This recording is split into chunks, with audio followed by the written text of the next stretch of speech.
कोळी समाजाला टोकरी कोळी जमातीचे सर्टिफिकेट देण्यात शासन चालढकलपणा करत असून आता ते खपवून घेतलं जाणार नाही। लवकर न्याय न मिळाल्यास मुख्यमंत्री साहेबांना आम्ही यापुढे बांगड्यांचा आहेर देऊ असा इशारा भारत राष्ट्र समितीच्या जळगाव जिल्हा महिला आघाडीच्या जिल्हाप्रमुख कोमलताई पाटील यांनी दिला आहे।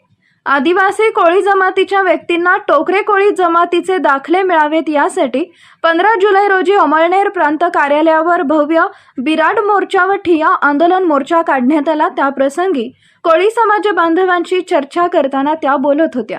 मुख्यमंत्र्यांनी 2 वेळा बैठक लावली, मात्र काही मंत्र्यांच्या दबावाखाली ती रद्द करण्यात आली आहे। आता ती बैठक लवकर लावावी व समाजाला न्याय द्यावा, अन्यथा BRS महिला संघटनेच्या वतीनं तीव्र आंदोलन छेडण्यात येईल व मुख्यमंत्री महोदयांना बांगड्यांचा आहेर देऊ असा इशारा दिलाय। यावेळी कोळी समाजाचे कार्यकर्ते जगन्नाथ बापू बाविस्कर, मधुकर सोनवणे यांच्यासह शेकडो कार्यकर्ते विशाल संख्येने उपस्थित होते।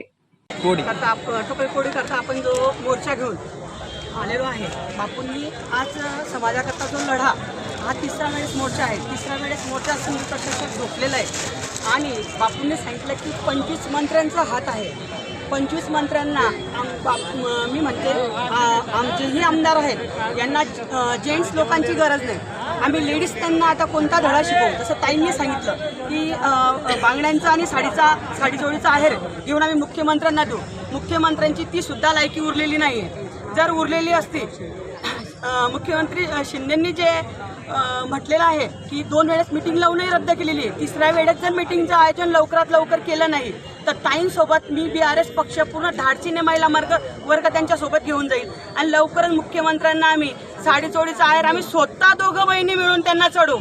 आणि वाल्मिकी ऋषींसाठी आज जो वेळ त्यांनी आणलेला आहे आणि आमच्या नेत्यांना जे रडवलेलं आहे बापू साहेबांना, ते आमच्या महिलांकरता खूप लाजिरवाणी गोष्ट आहे। पण बापूंचा एक अश्रू आम्ही मुख्यमंत्र्यांच्या वसुली केल्याशिवाय सोडणार नाहीत।